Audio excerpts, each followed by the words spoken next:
Eder. Mac. Pallister. C'è la polizia. A Storie Italiane ieri un esilarante Sebastiano intervistato sul marciapiede davanti al suo ex bugigattolo, che come al solito gigionava sornione.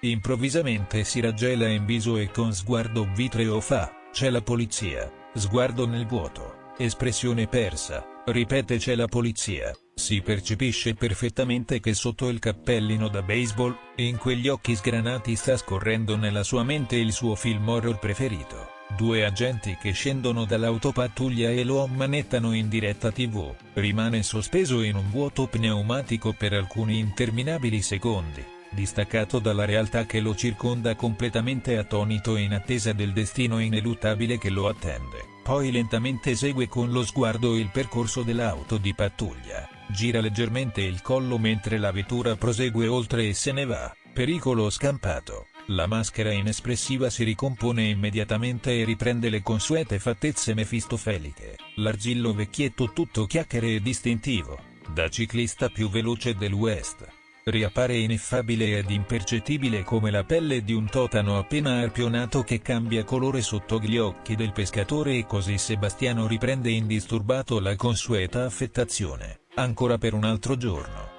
Ehi, non dimenticare di iscriverti a questo canale.